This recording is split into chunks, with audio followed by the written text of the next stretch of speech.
आपण डिस्कस केले types of crystalline solid. Types of crystalline solids किती आहेत तर 4 आहेत. कोणते कोणते टाइप्स ऑफ क्रिस्टलाइन सॉलिड आहेत? क्रिस्टलाइन सॉलिड कोणते कोणते होते लास्ट लेक्चरला आपण डिस्कस केले? Molecular solid, ionic solids, metallic solids, hydrogen bond, covalent. Molecular solid मध्ये टाइप कोणते कोणते आहेत? Polar molecular solid, non polar molecular solid आणि हायड्रोजन बॉन्डेड मॉलिक्युलर सॉलिड. आता अमॉर्फस सॉलिड मध्ये तर आपण फक्त त्याचा डिफरन्स बघितला. टाइप्स ऑफ अमॉर्फस सॉलिड्स आपण काही डिस्कस केलेले नाही आहे. आता नेक्स्ट पार्ट कोव्हॅलेंट सॉलिडचे तुम्ही पॉइंट म्हणून द्या. कोव्हॅलेंट सॉलिडचे पॉइंट्स म्हणजे काय सांगितले मी काल की covalent solids are network solids in which sharing of electron takes place. ना कोव्हॅलेंट सॉलिड्सला आपण स्ट्रिक्टली असं डिफाईन नाही करू शकत की कोव्हॅलेंट सॉलिड स्ट्रॉंगच असतात, कोव्हॅलेंट सॉलिडचं they are good conductor of electricities आहेत असं म्हणू शकत नाही. कारण त्याचे प्रॉपर्टीज काय झाले, व्हॅरी झाले ना. काल मी सांगितलं ना, डायमंड आणि ग्रेफाइट एक एक्झाम्पल घेतला. Diamond is hardest and it is a bad conductor of electricity, पण graphite is soft but it is good conductor of electricity. मग त्यामुळे मी फक्त तुम्हाला डिफरन्शिएट करून सांगितलंय. आपल्या नोट्स मध्ये आहेत पॉइंट्स, त्यामध्ये चेक करा, नंतर आधी तुम्हाला सांगते. ओके, आता आपण काय बघणार आहे, हे जे काही सॉलिड्स आहेत क्रिस्टलाइन सॉलिड्स आहेत, म्हणजे काही क्रिस्टलाइन सॉलिड मध्ये आयोनिक आले, मॉलिक्युलर आले, कोव्हॅलेंट आले आणि मेटॅलिक आले, ह्यांची अरेंजमेंट आपण डिस्कस करणार आहे. काय डिस्कस करणार आहे? अरेंजमेंट. मग अरेंजमेंट साठी काय इम्पॉर्टंट आहे बघा, unit cell and 3 dimensional crystal lattice. Unit cell and 3 dimensional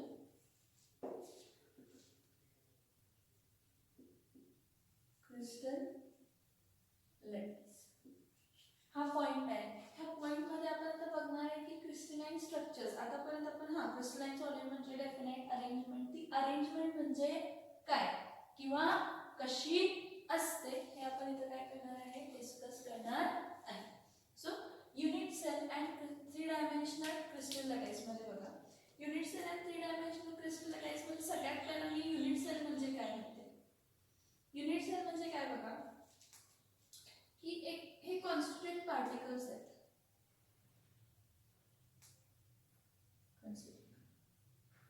हे काय आहे, कॉन्स्टिट्यूएंट पार्टिकल आहे.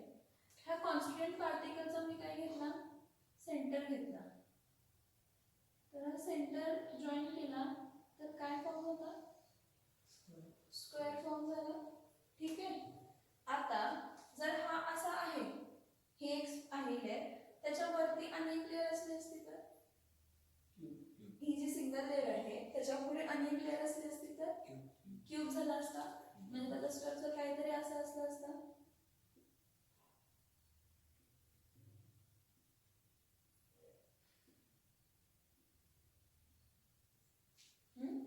असं असलं असतं का स्ट्रक्चर. म्हणजे काय होतं की हे बघा, हे छोटेसे डॉट न दाखवते कारण पॅकिंग न दिसत नाही आपल्याला प्रॉपर. इकडे एक कॉन्स्टिट्यूएंट पार्टिकल होता, इकडे एक कॉन्स्टिट्यूएंट पार्टिकल होता, इकडे एक कॉन्स्टिट्यूएंट पार्टिकल होता, इकडे एक कॉन्स्टिट्यूएंट पार्टिकल होता, इकडे एक कॉन्स्टिट्यूएंट पार्टिकल होता आणि इकडे एक कॉन्स्टिट्यूएंट पार्टिकल. हे पार्टिकल्स एवढे छोटे आहेत का? नाही. कॉन्स्टिट्यूएंट पार्टिकल्स कसे दिसतात का? जे मोठे मोठे तुम्हाला आहेत हे पूर्ण सिंगल कॉन्स्टिट्यूएंट पार्टिकल, हा सिंगल कॉन्स्टिट्यूएंट पार्टिकल, हा सिंगल कॉन्स्टिट्यूएंट पार्टिकल, हा सिंगल कॉन्स्टिट्यूएंट पार्टिकल्स. हे कॉन्स्टिट्यूएंट पार्टिकल्सचे मी काय घेतले, सेंटर्स घेतले. त्या सेंटर्सना जॉईन केलं. त्या सेंटर्सना जॉईन केल्याने काय फॉर्म झाला, स्क्वेअर फॉर्म झाला. हा 2 डायमेन्शन्स मध्ये. 3 डायमेन्शन्स मध्ये काय फॉर्म होणार आहे, क्यूब. हा म्हणजे हे बघा, इथे एक कॉन्स्टिट्यूएंट पार्टिकल असणार आहे आणि इथे एक कॉन्स्टिट्यूएंट. म्हणजे ही जी मागचं दिसतं ना तुम्हाला, मागची लेअर ती बघा, ही वाली जी दिसते ही लेअर मध्ये हे कॉन्स्टिट्यूएंट पार्टिकल्स असणार आहे आणि त्याच्या बरोबर त्याच्या समोर अशी लेअर असणार आहे. हा म्हणजे काहीतरी डेफिनेट स्ट्रक्चर फॉर्म झाला असेल. म्हणजे ह्याला काहीतरी, हा ही काय असेल, लेंथ असेल, ही काय असेल, ब्रेथ असेल, ही काय असेल, हाईट असणार ना, असणार की नसणार. नेक्स्ट आता काय असणार आहे, लेंथ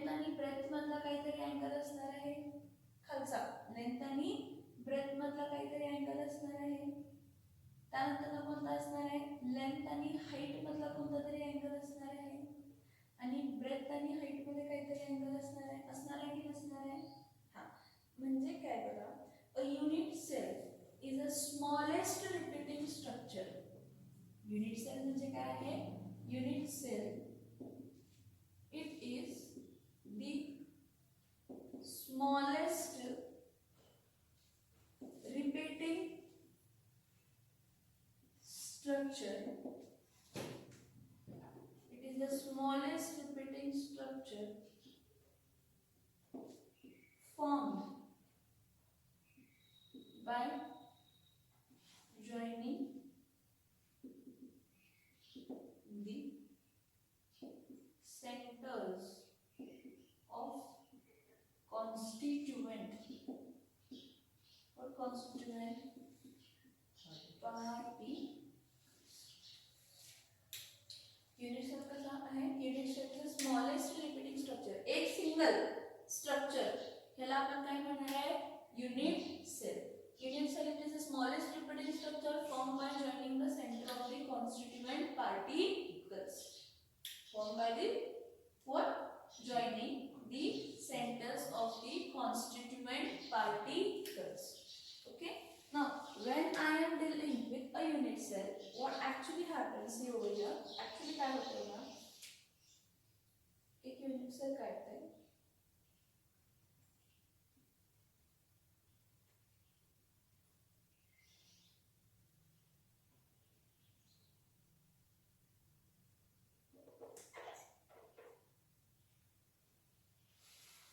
हा युनिट सेल काढला.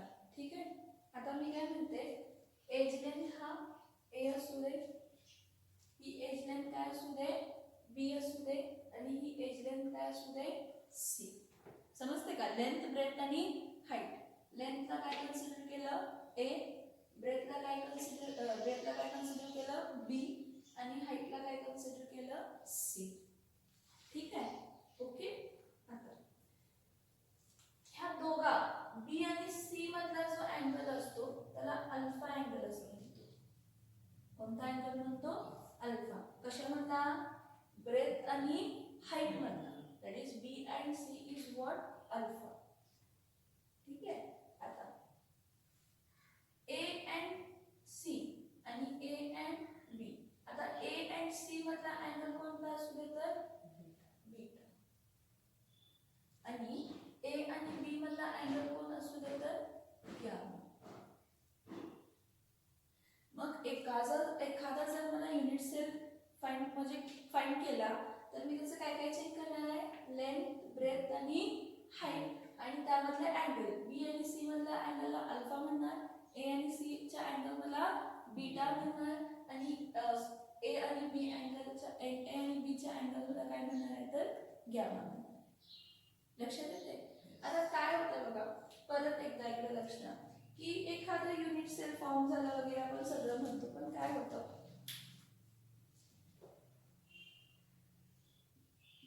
Space lattice. कसलं लॅटाईस, स्पेस लॅटाईस. आता स्पेस लॅटाईस म्हणजे आता काय बघा, स्पेस लॅटाईस म्हणजे काय असतं,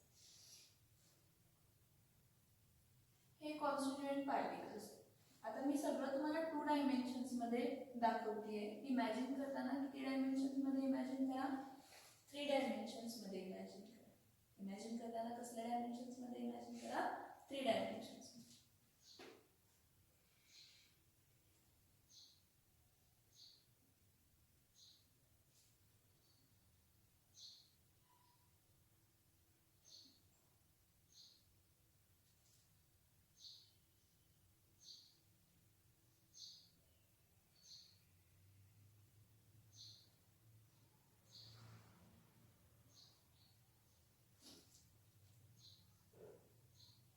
कॉन्स्टिट्यूएंट पार्टिकल्स आहेत. आता हे कॉन्स्टिट्यूएंट पार्टिकल्स कोणीही असू शकतात, आयन असू शकतात, मॉलिक्यूल असू शकतात, ॲटम असू शकतो, मग मेटल पण चालतो किंवा नॉन मेटल पण चालतो. हे कॉन्स्टिट्यूएंट पार्टिकल्स आहेत. ठीक आहे, ह्या कॉन्स्टिट्यूएंट पार्टिकल्सचा मी जेव्हा सेंटर घेतो की नाही, म्हणजे सगळ्यांच्या जेव्हा मी काय घेणार आहे, सेंटर, हा बघा हा सेंटर, हा सेंटर, हा सेंटर, हा सेंटर, हा सेंटर, हा सेंटर, हा सेंटर, हा सेंटर, हा सेंटर, हा सेंटर, हा सेंटर, हा सेंटर, हा सेंटर, हा सेंटर, हा सेंटर, हा सेंटर, हा सेंटर, सेंटर, हा सेंटर, हा centre, centre. Now arrangement of the points. Arrangement of the points. It is called as what? Space lattice. काय म्हणतो आपण त्याला? Space lattice. का? Space lattice. म्हणजे स्पेस मध्ये आपण अरेंजमेंट करतो अशी अरेंजमेंट आहे. तर आपण जेव्हा हे जे काही पॉइंट्स आहेत ना सेंटर्स, हे सेंटर्स जर मी काय केले जॉईन केले म्हणून हॉरिझॉन्टली काय केलं जॉईन केलं.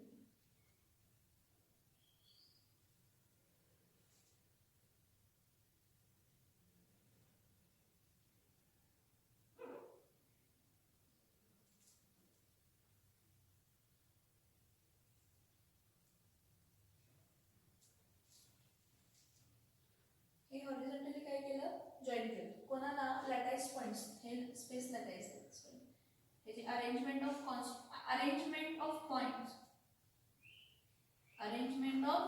points of crystalline solid is nothing but space lattice.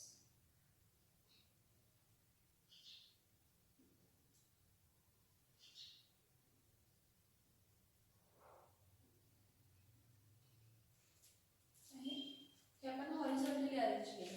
ठीक आहे. आता काय करते ह्यातून काय करते वर्टिकली. हे कॉन्स्टिट्यूएंट पार्टिकल्सच्या सेंटर मधून काय व्हायला पाहिजे पास. हे कॉन्स्टिट्यूएंट पार्टिकलच्या सेंटर मधून काय व्हायला पाहिजे पास. हे कॉन्स्टिट्यूएंट पार्टिकलच्या सेंटर मधून काय व्हायला पाहिजे तर पास. हे कॉन्स्टिट्यूएंट पार्टिकलच्या सेंटर मधून काय व्हायला पाहिजे पास व्हायला पाहिजे.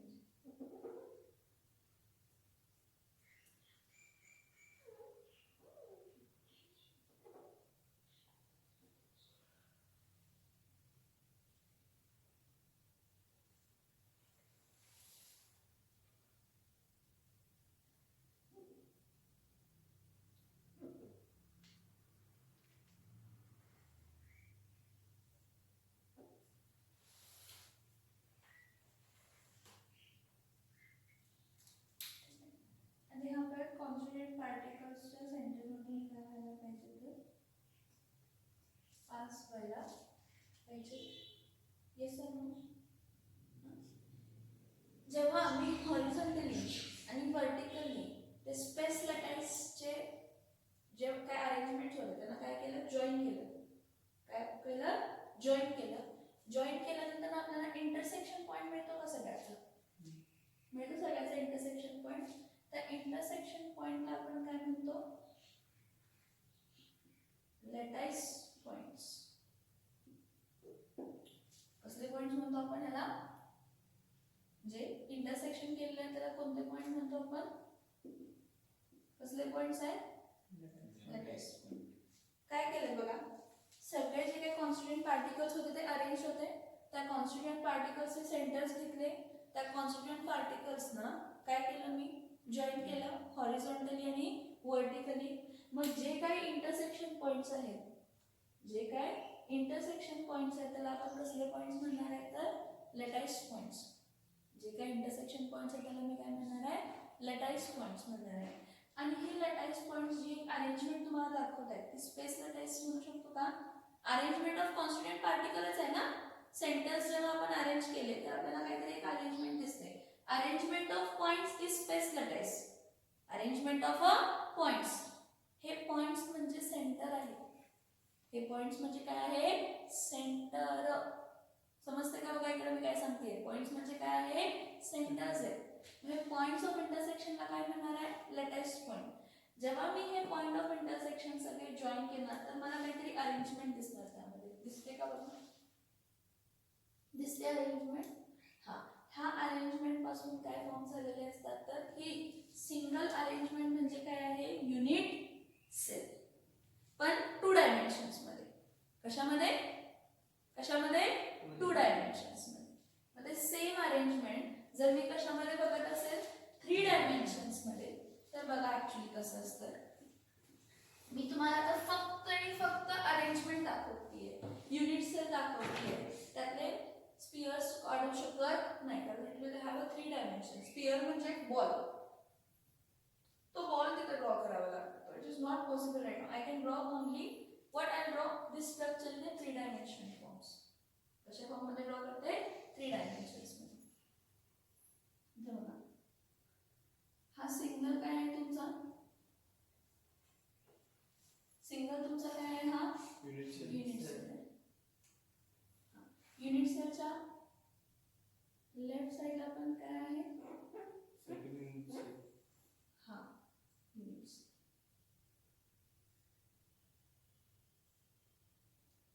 परत हा युनिट सेल.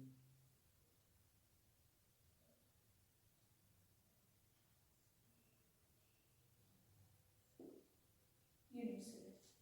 आता हे बघा, एवढं आहे की मी मॅन्युअली ड्रॉ करते मग त्यामुळे माझं तेवढं परफेक्ट येत नाही. पण ऍक्च्युली कन्सिडर करा की हा जर युनिट सेल असेल तर सगळीकडे युनिट सेल हाच काय असणार आहे? रिपीट होणार आहे. म्हणजे ह्याची जी ए, ह्याची जी बी आणि ह्याचं जे सी असणार आहे ते काय असणार आहे? सेम. त्यामध्ये अँगल्स अल्फा, बीटा आणि गॅमा ते पण काय असणार आहे? सेम.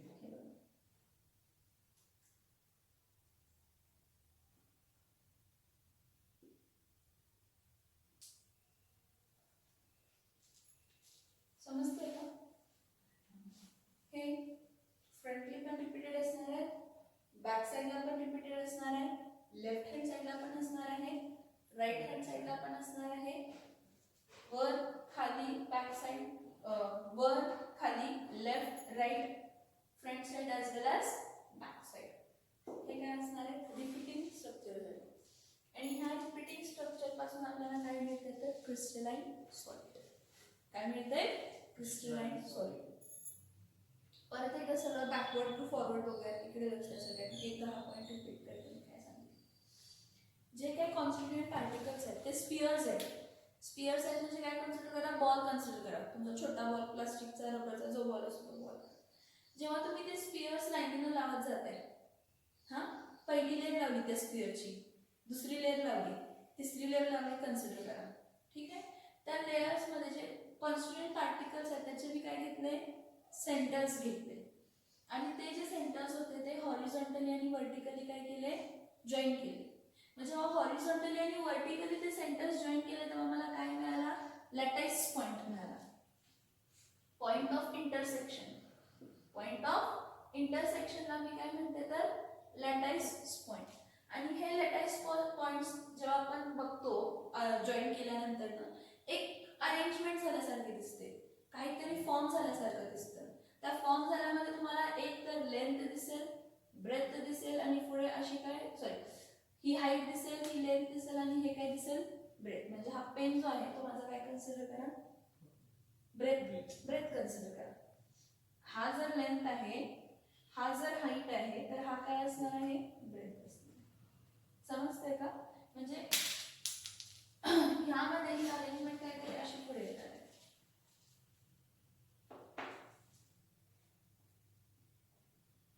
समजतंय? हा पुढे पण असंच आणि त्याच्या पुढेच. येते लक्षात? हा. मग जेव्हा आपण काय करतो की हे जे स्पेस लॅटाइसेस आहेत, ह्या स्पेस लॅटाइसच्या अरेंजमेंट मधला आपल्याला रिपीटिंग स्ट्रक्चर दिसतो. आणि त्या रिपीटिंग स्ट्रक्चर, त्या सिंगल रिपीटिंग स्ट्रक्चरला आपण काय म्हणतो? Unit cell. हे सगळे रिपीटिंग स्ट्रक्चर आहेत. त्यातला मी एक स्ट्रक्चर घेतला, तो एक स्ट्रक्चर काय आहे? Unit cell. म्हणून आपण काय म्हटलं? Unit cell it is the smallest repeating structure form by joining the centre of the constituent particles. बघा काय म्हटलं? युनिट सेल म्हणजे काय आहे? It is the smallest repeating structure form by joining the centre of the constituent particles. Now जेव्हा मला एखाद्या unit sale बद्दल डिटेलिंग पाहिजे, म्हणजे युनिट सेल बनणं त्याचं स्ट्रक्चर डिफाइन होते. काय सांगते बघा, एखादा क्रिस्टलाइन सॉलिडचा स्ट्रक्चर कोणता असणार आहे तो कशावर डिफाइन होतो? युनिट सेलवर डिफाइन होतो. कशावर डिफाइन होतो? Unit sale.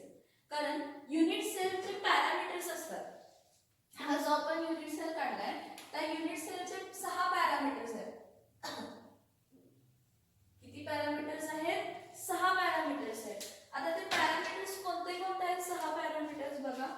एक तर आहे एज लेंथ, 3 एज लेंथ. कोणते? A, B, C. ठीक आहे. ही काय झाले? 3 पॅरामीटर झाले. एज लेंथ एक पॉइंट आहे पण त्याचे पॅरामीटर किती झाले? 3. ए लेंथ, ब्रेथ आणि काय झाला? हाईट. ना आणि त्यात between angles between them. Angles between them.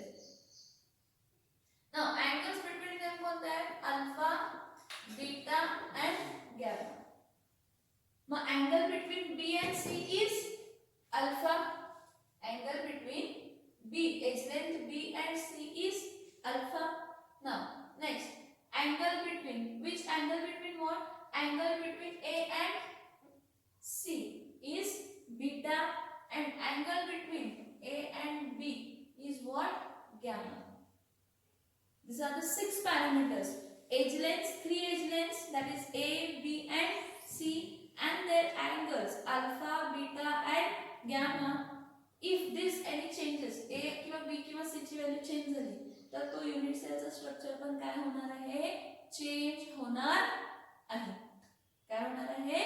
Change होणार आहे. इथपर्यंत समजलं का सांगा? इथपर्यंत समजलं का सांगा? समजलं का? बघा काय आहे की कॉन्स्टिट्यूएंट पार्टिकल्स एका डेफिनेट अरेंजमेंट मध्ये असतात. त्या डेफिनेट अरेंजमेंटचा आपण काय घेतो? सेंटर घेतो आणि ते सेंटर्स काय करतो? हॉरिझॉन्टली आणि व्हर्टिकली काय करतो? जॉईन करतो. हॉरिझॉन्टली आणि व्हर्टिकली जॉईन केलं की आपल्याला पॉइंट ऑफ इंटरसेक्शन मिळतं. त्या पॉइंट ऑफ इंटरसेक्शनला आपण काय म्हणतो? Lattice point. म्हणजे जेव्हा आपण शार्पनली त्या स्ट्रक्चर मध्ये बघतो तर आपल्याला असं दिसतं की एखादा जॉमेट्रिकल स्ट्रक्चर तिथं काय होत चाललेला आहे? रिपीट होत चाललेला आहे. मग जो जॉमेट्रिकल स्ट्रक्चर रिपीट होत झालाय तो सिंगल स्ट्रक्चर म्हणजे आपला कोण असतो? तर युनिट सेल. बघा हे युनिट सेल्स असे रिपीट होत जातात. Front side, back side, left side, right side, up side, down side. Now when we are talking about this single unit cell, जेव्हा या सिंगल युनिट सेल आपण घेतो तर या सिंगल युनिट सेल मध्ये त्याचे पॅरामीटर्स डिसाइड करतात की तो स्ट्रक्चर कसा असणार आहे. मग ते पॅरामीटर्स कोणते आहेत? लेंथ, ब्रेथ आणि काय आहे? Height. That is A, edge length A, edge length B, edge length C and angle between this edge length.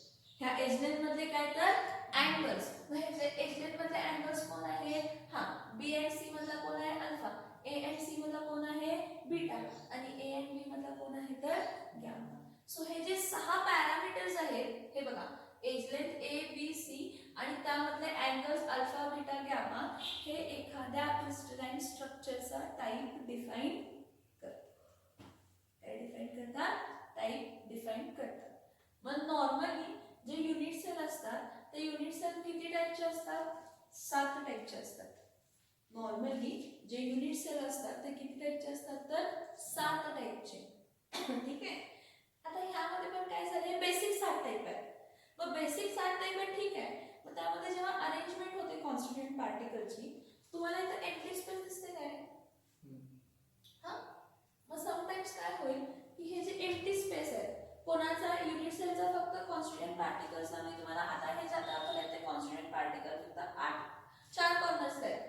मग तसा जर मी हा स्ट्रक्चर घेतला, एखादा हा युनिट सेल बघा, ह्याचा जर स्ट्रक्चर घेतला तर ह्यामध्ये मला काय दिसते? हे कॉन्स्टिट्यूएंट पार्टिकल फक्त किती कॉर्नर दिसलाय? कॉन्स्टिट्यूएंट पार्टिकल्स किती कॉर्नर्स आहेत सांगा मला इथं? 8. ठीक आहे. मग समटाइम्स काय होईल की कॉन्स्टिट्यूएंट पार्टिकल्स जे असतात ते कॉर्नर सोडून दुसऱ्या जागीही असू शकतात. मग कॉर्नर सोडून दुसऱ्या जागी असू शकतात म्हणजे काय? कोणाच्या हा पूर्ण युनिट सेलच्या सेंटरला एखादा असू शकतो कॉन्स्टिट्यूएंट पार्टिकल. ठीक आहे. किंवा काय असू शकतो? हे जे काही फेसेस आहेत ह्या फेसेसच्या सेंटरला असू शकतो. फेस म्हणजे समजतंय ना? त्या फेसच्या सेंटरला असू शकतो किंवा फक्त अपोजिट एंड्सला असू शकतो. म्हणजे हा युनिट सेल आहे. ह्या युनिट सेल मध्ये 8 कॉन्स्टिट्यूएंट पार्टिकल्स काय असतील? 8 कॉर्नर्सला असतील. किती कॉर्नर्सला असतील? 8 कॉर्नर्सला असतील. ॲज वेल एज एखादा कुठे असेल? डायगोनली अपोजिट एंडला. म्हणजे काय युनिट सेल काय स्क्वेअरच असणार आहे? नाही, स्क्वेअर असं म्हणू शकत नाही ना. एज लेंथ कडे सांगणार ना. लेंथ ब्रेथ आणि हाईट कडे सांगणार. मग तेच बघणार आता आपण काय असणार. मी काय सांगितलं? कंडिशन सांगितली तुम्हाला. आता आपण बघितले कॉन्स्टंट पार्टिकल्स फक्त कुठे आहेत? कॉर्नर्सला. मग फक्त कॉन्स्टंट पार्टिकल्स जर कॉर्नरला असतील तर डिपेंडिंग अपॉन 6 पॅरामीटर्स क्लासिफिकेशन किती टाइपचे आहेत युनिट सेलचे? 7. किती टाइप मध्ये क्लासिफाय केलेलं आहे? 7 टाइप मध्ये क्लासिफाय केलेलं आहे. किती टाइप मध्ये क्लासिफाय केलंय? 7. पण काय होतं, हे 7 टाइप तर बेसिक आहे, हे 7 असणारच आहे. ह्यामध्ये सब टाइप्स पण असतात. मग सब टाइप्स कशा असतात म्हटलं मी? सब टाइप कशा आहेत म्हटलं की कॉन्स्टिट्यूएंट पार्टिकल्स सम स्ट्रक्चर्सला, सगळ्या स्ट्रक्चर्सला नाही, त्या 7 मधल्या ज्यामध्ये पॉसिबल आहे त्यामध्ये काय होईल की 8 कॉन्स्टिट्यूएंट पार्टिकल्स 8 कॉर्नर्स आहेत. 1 2 3 4. पण सेंटरला जागा असेल तर एक कॉन्स्टिट्यूएंट पार्टिकल काय होईल? सेंटरला पण येऊन बसेल. किंवा 8 कॉन्स्टिट्यूएंट पार्टिकल्स 8 कॉर्नर्सला असतील, त्याचा फेस आहे. फेस आहे म्हणजे ही पूर्ण जी क्लासरूम आहे हे काय आहे? युनिट सेलच आहे. हे काय आहे? Unit cell consider. एवढं मोठं नसते पण इमॅजिन करा म्हटलं की हा युनिट सेलच आहे. मग सांग यामध्ये लेंथ ब्रेथ हाईट सेम आहे का? पण आहे ना युनिट सेल. अरेंजमेंट अशी झाली. मग काय म्हणणार आहे? हा एंड टू ह्या एंड आणि ह्या एंड टू ह्या एंडचा सेंटर घेतला तर इथं कुठेतरी येईल सेंटर. म्हणजे सगळ्या फेसेस ना फेसच्या सेंटरला 1 2 3 4 5 6 फक्त फेस सेंटर्सला असतील. 8 कॉर्नर्सला असणारच आहे, ॲज वेल एज कुठे असतील? फेस सेंटर्सला. किंवा आणि टाइप मध्ये काय येत आहे? End centre. काय म्हणतो आपण त्याला? End centre. एंड सेंटर्स मध्ये काय होतं की 8 कॉन्स्टंट पार्टिकल 1 2 3 4 5 6 7 8 ला आहेत, पण कोणत्या तरी डायगोनली अपोजिट फेस सेंटरला आहे. सगळ्या फेसेसच्या सेंटरला नाही. म्हणजे ह्या वरच्या जर असेल तर खालच्याला आहे, संपलं. नाहीतर 8 कॉन्स्टिट्यूएंट पार्टिकल्स 8 कॉर्नर्सला आहेत, ह्या फेसला असेल तर ह्या फेसला. म्हणजे जर डायगोनली अपोजिट फेसेसला असतील तर तो कोणता झाला? तर एंड सेंटर. कोणता झाला? End centre. हा पॉइंट समजला का? काय सांगितलं ते बघ एकदा एक्सप्लेन करते.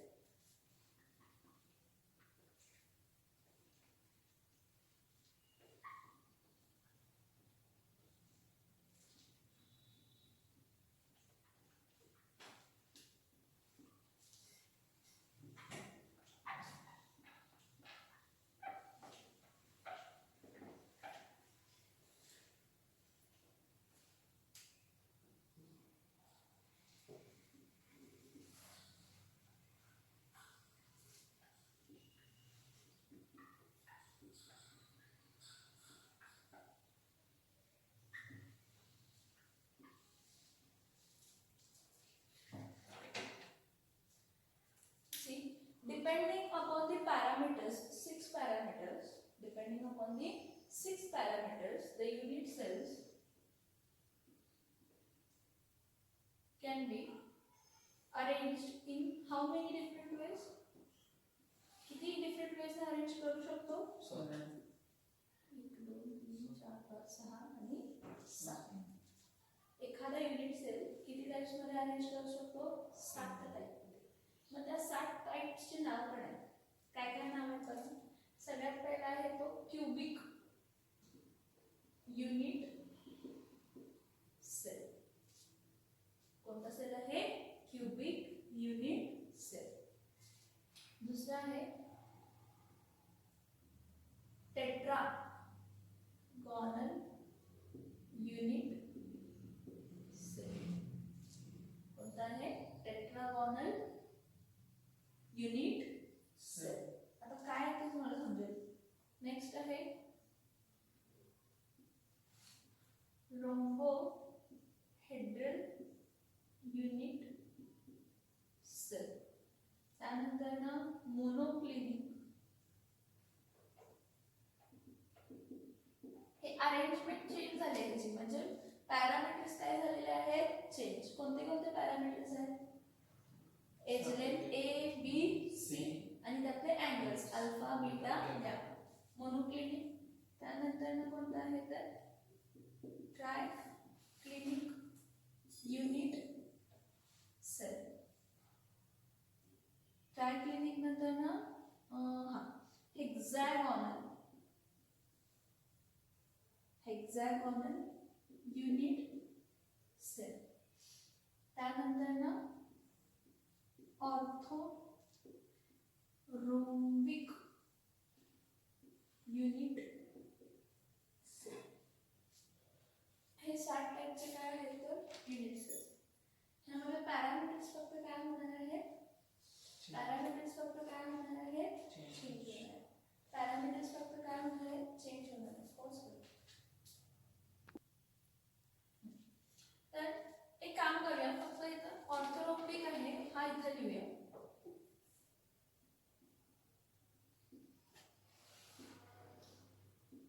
आणि रोम्बोहेड्रल खाली लिहू. एक्सक्यूज, त्याचं रिझन आहे, तर काय रिझन आहे ते सांगते. पहिला स्ट्रक्चर्स बघा.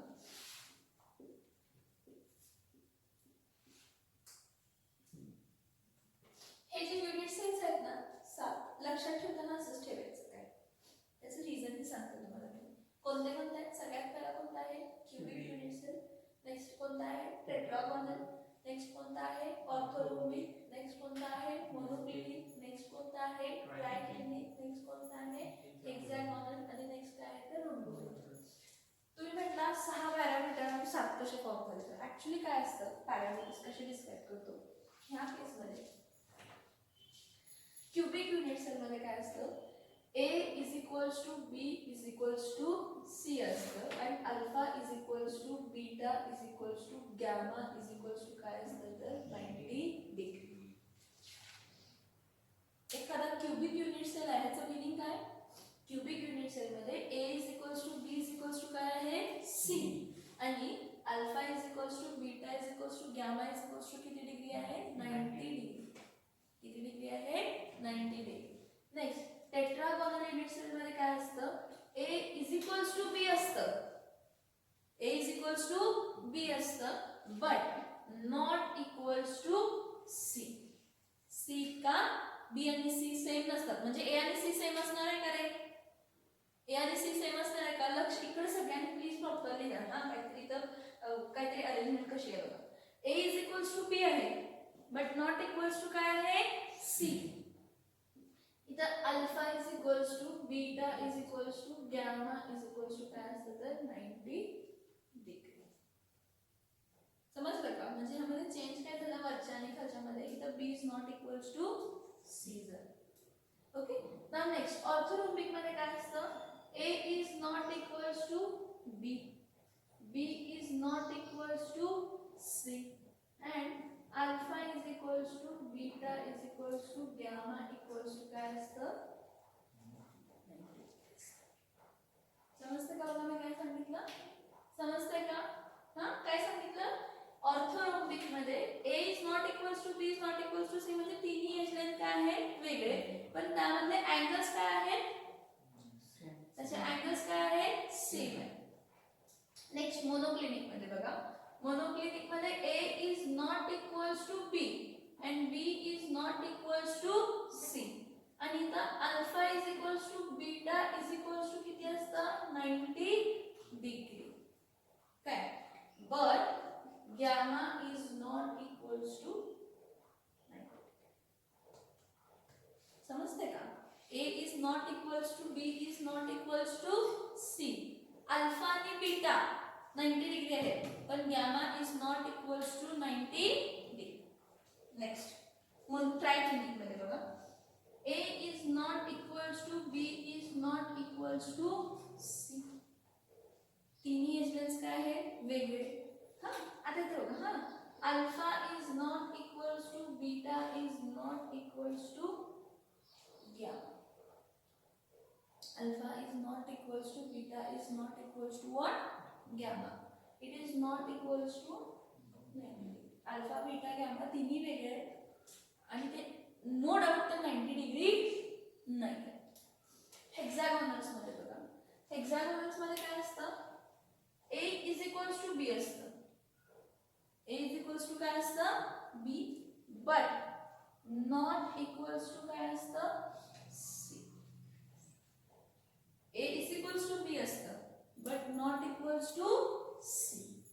नेक्स्ट आणि बघा इथं alpha is equals to beta is equals to किती येते, 90 डिग्री. बट इथं जो गॅमा असतो तो किती डिग्री असतो, 120 degree. A is equals to B but not equals to C. Alpha is equals to beta is equals to काय आहे, 90 degree and gamma is equals to how much, 120 degree. Rhombohedral unit cell मध्ये बघा काय असतं, rhombohedral unit cell मध्ये काय असतं, A is equals to B is equals to C असतं. सगळे एजलेट्स काय असतात, same. But what but alpha is equals to beta is equals to gamma असतं. Okay, but they are not equals to 90 degree. समजलं मी काय म्हटलं, पॅरामीटर डिसाइड करतात. मग ते पॅरामीटर्स जे आहेत ते अशामध्ये अरेंज झालेत आणि त्या पॅरामीटर्स अशामध्ये अरेंज झाल्यावर आपल्याला बेसिक युनिट सेल किती टाइप्सचं मिळणार आहे, बेसिक युनिट सेल किती टाइप्सचं मिळणार आहे, 7 टाइपचं. बेसिक युनिट सेल किती टाइपचे आपल्याला मिळणार आहे, 7. कोणता, cubic unit cell, tetragonal unit cell, orthorhombic unit cell, monoclinic unit cell, triclinic unit cell, hexagonal unit cell आणि rhombohedral unit cell. Structures slide मध्ये दाखवले सगळ्यांचे. तर क्यूबिक युनिट सेल मध्ये काय असणार आहे, A is equals to B is equals to काय असणार आहे, C. But alpha is equals to beta is equals to gamma equals to काय आहे, 90 डिग्री. टेट्रागोनल युनिट सेल मध्ये काय आहे, A is equals to B but not equals to C. A is equals to B but not equals to C. हा आता बघा ना, इथं तुम्ही हे बघा, हे तिघांचे सेम आहेत, पहिल्या तिघांचे लक्षात कसं ठेवायचं बघा. क्यूबिक, टेट्रागोनल, ऑर्थोरोम्बिकला काय आहे, alpha is equals to beta is equals to gamma is equals to 90 degree. पहिला तिघी सेम होते, आता एक ह्यातलं कट झालं, मग आता 2 कट झाले. लक्षात येतंय. पुढे बघा मोनोक्लिनिक मध्ये तर काय झालं, हे तिन्ही कटच आहेत. A is not equals to B is not equals to C. Alpha आणि बीटा काय आहे, सेम 90 डिग्री. गॅमा कट झाला म्हणजे तर गॅमा नॉट इक्वल आहे, होय की नाही, म्हणजे अल्फा बीटा 90 डिग्री आहे, gamma is not equals to 90 degree. Triclinic unit cells मध्ये, ट्रायक्लिनिक युनिट सेल मध्ये काय असणार आहे, A is not equals to B and B is not equals to C. Alpha पण नॉट इक्वल, बीटा पण not equal, gamma पण not equals to काय असणार आहे, 90 डिग्री. हेक्सागोनल युनिट सेल्स मध्ये बघा, A is equals to B. आता याचा सोपा मी तुम्हाला ड्रॉ करून दाखवते हेक्सागोनल युनिट सेल.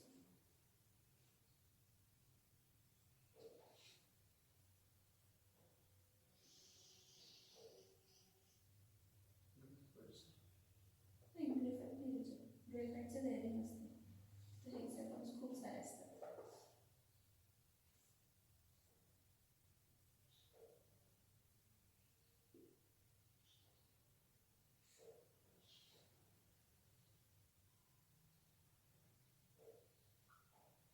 मला सांगा, हा A आणि हा काय आहे, B. आता हे माझं वेगवेगळं आलं असेल, पण हा A आणि हा B काय असतो, सेम, आणि C काय असतो, वेगळा. ठीक आहे. आता AB AC मधला अँगल म्हणजे कोण होता आणि BC मधला अँगल कोण होता, BC मधला अँगल कोण होता, अल्फा. AC मधला अँगल कोण होता, बीटा. हे किती डिग्री असणार आहे, किती डिग्री असणार आहे, 90 डिग्री. हा मधला AB मधला म्हणजे इथला ना, ह्या दोघांमधला म्हणजे A आणि कशामधला, B मधला, तो किती डिग्री आहे, 120. हे बघा, A आणि B मधला अँगल किती असणार आहे, 120. पण हा जो असणार आहे असा उभा, हा 90 आणि त्या साईडला पण काय असणार आहे, 90.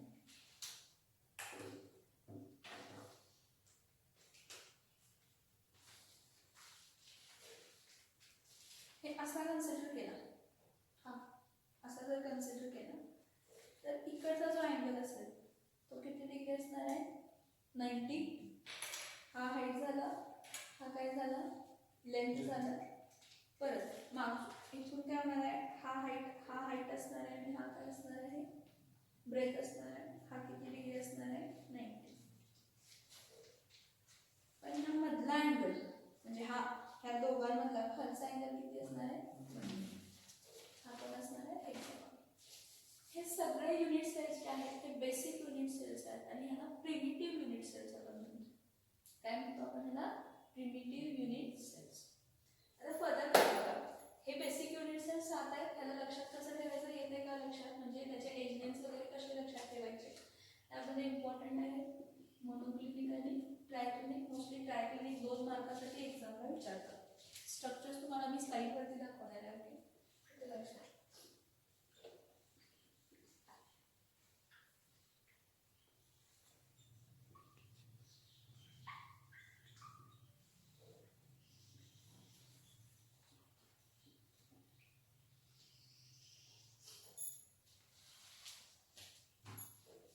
आता आपण आणखी एक पॉईंट बघूया. जे युनिट सेल्स असतात त्यामध्ये टाईप पण आहेत. हे जे युनिट सेल्स आहेत त्यामध्ये टाईप आहे.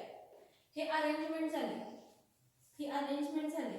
हे अरेंजमेंट मधून किती मिळाले आपल्याला 7. अरेंजमेंट पासून किती मिळाले 7. आता टाइप्स ऑफ युनिट सेल बघा.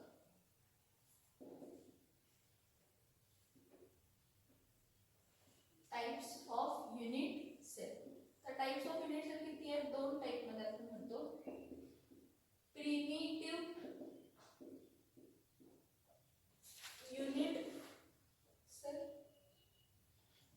पहिला कोणता आहे प्रिमिटिव्ह युनिट सेल, आणि दुसरा टाइप कोणता आहे तर सेंटर्ड युनिट सेल. एक कोणता आहे प्रिमिटिव्ह युनिट सेल आणि दुसरा कोणता आहे तर सेंटर्ड युनिट सेल. समजतात का 2 टाइप ऑफ सेल्स कोणते आहेत. टाइप हा म्हणजे अरेंजमेंट आहे ह्यामध्ये. प्रिमिटिव्ह युनिट सेल मध्ये काय होते, जर हा एखादा युनिट सेल असेल, हा जर एखादा युनिट सेल असेल तर या युनिट सेल मध्ये कॉन्स्टिट्यूएंट पार्टिकल्स किती कॉर्नरला असणार आहेत 8 कॉर्नर. कॉन्स्टिट्यूएंट पार्टिकल किती कॉर्नरला असणार आहेत 8. फक्त 8 कॉर्नर्स आहेत. म्हणजे सगळी तुम्हाला 7 दिसतायत ना त्या एंडला आहेत ना, 12 कॉर्नर असू देत की. हेक्सागोनलला 1 असेल एक्सेप्ट हा, ठीक आहे, जे 6 आहेत त्याला 8 आहेत आणि हेक्सागोनलला किती कॉर्नर्स आहेत 12. ह्या सगळ्यामध्ये हेक्सागोनलला पण काय असणार आहे, जे कॉन्स्टिट्यूएंट पार्टिकल्स आहेत ते फक्त कॉर्नर्सला असणार आहेत. म्हणजे ह्या कॉर्नरला इथे एक कॉन्स्टिट्यूएंट पार्टिकल, इथे एक कॉन्स्टिट्यूएंट पार्टिकल आहे, इथे एक कॉन्स्टिट्यूएंट पार्टिकल, इथे एक कॉन्स्टिट्यूएंट.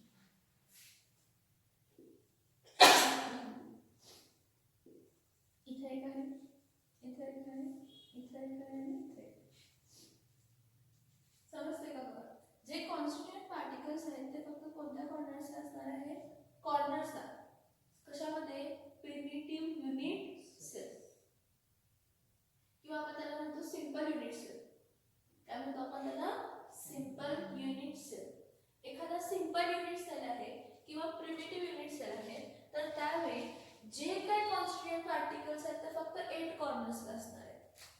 कशा असणार आहे 8 कॉर्नर्सला. मी ह्याचं तुम्हाला पॅकिंग मध्ये दाखवते. पॅकिंग मध्ये हा ओपन स्ट्रक्चर म्हणतो. याला कसला स्ट्रक्चर म्हणतो, ओपन. ओपन स्ट्रक्चर म्हणजे काय की तुम्हाला फक्त कॉन्स्टिट्यूएंट पार्टिकल्स कुठे आहेत ते दाखवले, कसं भरलंय हे माहित नाही. आता भरलेला स्ट्रक्चर दाखवते.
हरवला तुम्ही जर कट केला 8 भागामध्ये तर हरवलाच आपण म्हणजे एखाद्या युनिट सेलला काय पूर्ण स्पेअर त्यात आत घुसलेला नाही.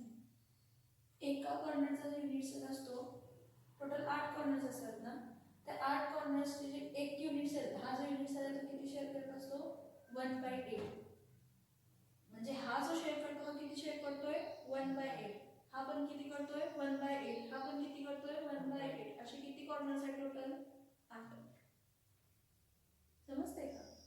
म्हणजे 8 कॉर्नर्सला 1/8 8 कॉन्स्टंट पार्टिकल्स काय होत असतात तर शेअर होत असतात. मग ह्याला काय म्हणतो सिंपल प्रिमिटिव्ह युनिट सेल, जिथे कॉन्स्टंट पार्टिकल्स फक्त कुठे असणार आहेत कॉर्नर्सला. कुठे असणार आहेत corners. Centred unit cell. Centred unit cell म्हणजे काय, कॉन्स्टिट्यूएंट पार्टिकल्स 8 कॉर्नर्सला असणार आहेत. कॉन्स्टिट्यूएंट पार्टिकल्स 8 कॉर्नर्सला असणार आहेत ॲज वेल ॲज कुठं तरी कोणत्या तरी सेंटरला तुम्हाला युनिट सेल मिळेल. कुठं तरी कोणत्या तरी काय मिळेल सेंटरला काय मिळेल तर युनिट सेल मिळेल. हां बघा, ह्या सेंटर्ड